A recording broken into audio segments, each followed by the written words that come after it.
شب قدر وہ رات ہے جو ایمان والوں کے لیے مغفرت اور رحمت کا پیغام لے کر آتی ہے۔ اس رات میں اللہ تعالیٰ کی رحمت کے دروازے کھلے ہوتے ہیں۔ رمضان المبارک اپنی بابرکت اور سعادتوں کو سمیٹتے اپنے اختتام کی طرف بڑھ رہی ہے۔ دنیا بھر کے مسلمان اس ماہ مبارک کی ابتدا سعادتوں سے بہرہ مند ہو رہے ہیں۔ روزہ اور دیگر عبادات کے ساتھ ساتھ اللہ تعالیٰ کے بارگاہ میں بھی اپنی حاضری پیش کر رہے ہیں، اپنے گناہ گاروں کو معافی مانگ رہے ہیں، طویل قیام سجدوں سے اپنے خالق و مالک کی رضا کے راضی کرنے کی کوشش کی جا رہی ہے، اور دوسری طرف اللہ تعالیٰ کی رحمت کا دریا بھی جوش پر ہے۔ ایک عمل کا اجر 70 گنا عطا کیا جا رہا ہے، گناہ معاف کیے جا رہے ہیں، درجے بلند ہو رہے ہیں۔ اس حسین ماحول میں ایک عظیم رات کا تقاضا بہت ہی مناسب ہوگا جس کا ذکر خود اللہ تعالیٰ نے اپنے کلام پاک میں کیا ہے۔ ماہ رمضان المبارک کے آخری عشرہ، یہ عظیم رات گناہ گاروں کی مغفرت کی رات، مجرموں کی جہنم کی آگ سے آزادی کی رات ہے۔ یہ عبادات، تسبیح اور تلاوت، درود شریف کی کثرت، نفل و صدقات، خیرات، نیاز کے عملوں کی رات ہے۔ اس رات کو شب قدر اس لیے کہتے ہیں کہ اللہ تعالیٰ نے اس میں ایک بڑی قدرت نازل فرمائی۔ کتاب ایک بہت قدرت منزلت والے رسول پاک صلی اللہ علیہ وآلہ وسلم پر ایک بڑی قدرت منزل والی امت کی رہنمائی اور وسیلے کے لیے نازل فرمائی۔ چونکہ اس شب میں عمل اصلاح قبول ہوتی ہے اور بارگاہ رب العالمین میں ان کی بہت سی قدر کی جاتی ہے، اس لیے اسے کو شب قدر کہتے ہیں۔ یوں تو مختلف مقامات پر شب قدر کی فضیلت کے متعلق حدیثات موجود ہیں، لیکن چونکہ اس پر اللہ کریم نے خود صورت اتاری ہے اور اس کی ساری فضیلت خود بخود رب العالمین نے بیان فرمائی ہے، تو مناسب یہی معلوم ہوتا ہے کہ سب سے اس کا ذکر، صورت کا ذکر ہو جائے۔ اس مقام پر نازل ہوئی اسی صورت مبارک میں ارشاد ہے، بے شک میں نے اس قرآن کو شب قدر میں اتارا اور آپ نے کیا جانا یہ شب قدر کیا ہے؟ شب قدر ہزاروں مہینوں سے بہتر ہے۔ اس رات میں فرشتے روح جبرائیل امین اپنے پروردگار کے حکم سے امیر و خیر کے لیے اترے۔ یہ رات طلوع فجر ہونے تک سرسرا سلامت ہے۔ سورۃ قدر 83 سال 4 ماہ کی عبادت۔ اس سورۃ المبارک سے معلوم ہوتا ہے کہ اس کی ایک رات کی عبادت 1000 مہینوں سے بہتر ہے۔ امت محمدیہ پر اللہ تعالیٰ کا یہ فضل عظیم ہے کہ اس میں ایک ایسی رات ہے جس میں وہ عبادت کی جائے تو اس کے اجر 73 سال 4 ماہ کا مسلسل اور بے یار عبادت زیادہ ہے۔ اس آیت طیبہ میں مبارک عبادت کا اجر کو اس حد تک محدود نہیں کیا بلکہ اس کے حدود کا تعین آپ کے پاس رکھتے ہوئے اور اس سے بھی زیادہ اجر ثواب عطا ہو سکتا ہے۔ اس میں مختلف مصرفین موجود ہیں جن کو پڑھ کر یہ نتیجہ اخذ کیا جاتا ہے کہ جو شخص جتنی زیادہ ہوش و خروش سے اللہ تعالیٰ کی عبادت کرے گا اس کا اجر میں بھی اتنا ہی اضافہ ہوگا۔ سورۃ قدر کا شان و نزول۔ سورۃ قدر کے حوالے سے نازل ہونے والی اس سورت کی شان و نزول کے حوالے سے مختلف روایات میں موجود ہے۔ سرکار دو عالم صلی اللہ علیہ وآلہ وسلم نے سن کر صحابہ کرام امت کے لوگوں کی عمرے کی طوائل کی بات گفتگو کر رہے تھے اور اس بات پر موعد تھے کہ اس عمر میں سب سے کم ہے۔ سابق امت کے لوگ عمل میں ابن لے جا سکیں گے۔ بعض جگہ یہ بھی ذکر ہے کہ رسول پاک صلی اللہ علیہ وسلم نے خود خیال فرمایا ہے کہ میری امت کے لوگوں کی عمریں کم ہیں، تم عمل میں دیگر امتوں کے لوگ سبقت لے جائیں گے، جس پر اللہ کریم نے یہ آیات نازل فرمائی۔ اگر ان آیات کو مضمون کو احتیاط کے ساتھ بیان کیا جائے تو کچھ یوں ہے۔ نمبر 1، اللہ کریم نے اس رات وہ کتاب نازل فرمائی جو بنی نوح اسلام کی ہدایت کے لیے ہے اور ان کے لیے دنیاوی اور آخرت سنوارنے کا سامان ہے۔ دوسری صورت مبارک سورۃ القدر کی فضیلت کو سوالیہ انداز میں بیان کیا گیا ہے اور اس کی اہمیت کو اجاگر کیا گیا ہے۔ نمبر 3، اس میں امت مسلمہ کو خوشخبری دی گئی ہے کہ اگر تم اس ایک رات میں عبادت کرو گے تو آپ کے ہزاروں مہینوں کا اجر ملے گا۔ نمبر 4، اس رات میں فرشتے نازل ہوتے ہیں اور اللہ کی طرف سے خیر و برکت لے کر آتے ہیں اور یہ سلسلہ طلوع فجر تک جاری رہتا ہے۔ شب قدر کی علامت حضرت عبادۃ بن مسعود رضی اللہ عنہ سے کی جاتی ہے کہ ایک روایت میں شب قدر درج ذیل بیان کیے گئے ہیں۔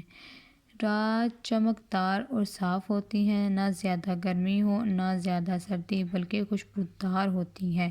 اس رات میں آسمان کی طرف نگاہ اٹھا کر دیکھنے سے دل میں سرور کی کیفیت پیدا ہوتی ہے۔ اس رات میں شیاطین کو آسمان سے پتھر نہیں مارے جاتے۔ جب شب قدر کے بعد آنے والی صبح کی سورج میں گرمی اور تیزی نہیں ہوتی۔ بعض بزرگوں نے اس رات میں درختوں کو سجدہ کرتے ہوئے بھی دیکھا ہے، جبکہ یہ بیان کیا گیا ہے اس رات میں کھانا پینا میٹھا ہو جاتا ہے۔ شب قدر پوش کیوں؟ اللہ تعالیٰ میں اس کے پیارے حبیب حضرت محمد صلی اللہ علیہ وآلہ وسلم کا کوئی بھی کام خالی حکمت نہیں ہوتی۔ مختلف علماء نے مختلف حکمات بیان فرماتے ہیں، لیکن یہاں پر صحابہ خود حضرت جسٹس پیر محمد اکرم شاہ کی تحریر حکمت بیان کرنے پر اتفاق کریں گا، جو انہوں نے ضیاء القرآن کی جلد پیج میں تحریر فرمائی ہے۔ آپ فرماتے ہیں کہ اس مطمئن نہ ہونے میں بھی کی گئی حکمت ہے تاکہ مسلمان اس رات کی تلاش میں زیادہ سے زیادہ تو کم سے کم 5 تاک راتیں کی ذکر اور عبادت میں گزارے۔ اگر رات متعین کر دی جائے تو وہ لوگ صرف اپنے اس رات کو جاگتے اور عبادت کرتے، نیز اگر اس رات کو مقرر کر دیا جاتا تو اس ذکر اور عبادت میں گزارنے والے تو اجر عظیم کے مستحق پاتے، لیکن اس گناہ گار میں صرف کرنے والے بھی سنگین سزا میں مبتلا کیے جاتے ہیں، کیونکہ انہوں نے شب قدر کو جانتے ہوئے اس خدا کی نافرمانی میں ضائع کر دی۔ اس لیے رحمت اور خداوند کا تقاضا ہے کہ اسے مستحق رکھا جائے، تاکہ اگر کوئی بد نصیب بے خبر میں اس رات کو کوئی گناہ کی بھیڑ چڑھے تو وہ اسے گناہ ایک رات کا ملے گا اور جاگنے والوں کو زیادہ راتیں جاگتے رہیں۔ حضرت انس رضی اللہ تعالیٰ سے روایت ہے کہ نبی کریم صلی اللہ علیہ وآلہ وسلم نے ارشاد فرمایا، شب قدر جبرائیل علیہ السلام فرشتوں کی جمعگنی کے ساتھ زمین پر اترتے ہیں اور فرشتوں کو یہ گروہ ہر اس بندے کے لیے دعائے مغفرت، التجا، رحمت کرتے ہیں جو کھڑے ہوتے ہیں یا بیٹھے ہوتے ہیں اور اللہ کے ذکر میں مصروف ہوں، اور ایک اور روایت میں ہے کہ ان لوگوں سے مصالحہ کرتے ہیں جو اللہ کی عبادت میں مصروف عمل رہتے ہیں۔ حضرت محمد صلی اللہ علیہ وآلہ وسلم نے رمضان المبارک کے آخری عشرے کی خصوصی اہتمام فرماتے ہیں۔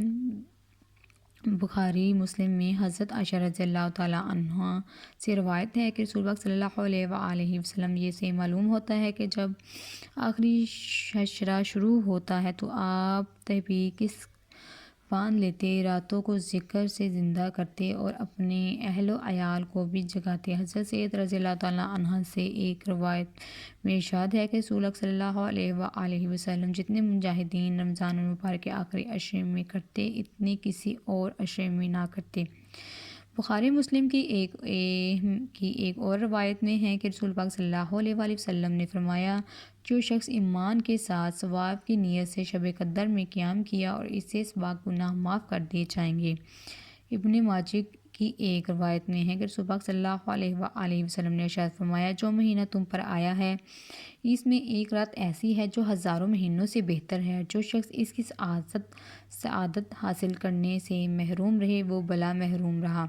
نیز فرمایا کہ لیلۃ القدر کی سعادت نہ صرف بد نصیب محروم رہ سکتا ہے۔ ابن ماجہ میں ایک اور روایت میں ہے کہ حضرت عائشہ رضی اللہ تعالیٰ عنہا فرماتی ہیں، سرکار عالم صلی اللہ علیہ وآلہ وسلم رمضان المبارک کے آخری عشر میں باقی دونوں میں سے زیادہ کوشش فرماتے کہ حضرت سید عبد القادر جیلانی محبوب سبحانی ارشاد فرماتے ہیں کہ لیلۃ القدر میں زمین کا کوئی ٹکڑا ایسا نہیں ہوتا جس نے فرشتے سجدہ یا قیام کی حالت میں مومن مرد یا عورت کے لیے دعا نہ مانگ رہے ہوں۔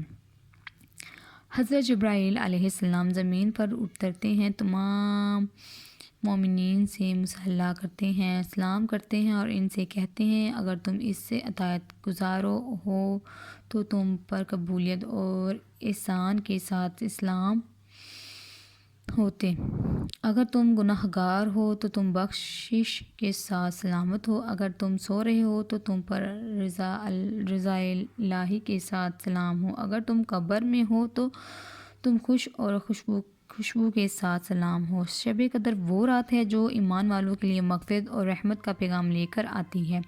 اس رات میں اللہ تعالیٰ کی رحمت کے دروازے کھلے ہوتے ہیں، جو رزق مانگتا ہے اس کے رزق عطا کیا جاتا ہے، جو مغفرت مانگتا ہے اس کے لیے مغفرت عطا کی جاتی ہے، جو صحت کا سوال کرتا ہے اللہ اس کے بارگاہ الہی سے اس کو صحت کا تحفہ عطا فرماتا ہے، جو خیر عبادت اور بھلائی کی دعا مانگے اس کے لیے خیر اور بھلائی عطا کی جائے۔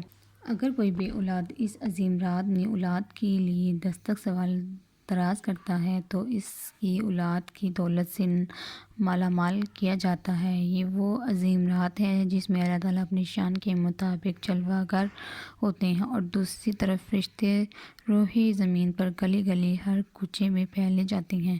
اللہ کی رحمت پکار کر کہہ رہی ہوتی ہے کہ کوئی بخش طلب کرنے والا کہ اس کی بخش دوں، ہے کوئی مغفرت چاہنے والا کہ اس کی مغفرت کر دوں۔ یہ عمل طلوع فجر تک جاری رہتا ہے اور خوش نصیب ہے اپنی خالی جھولیاں بھر لی جاتے ہیں۔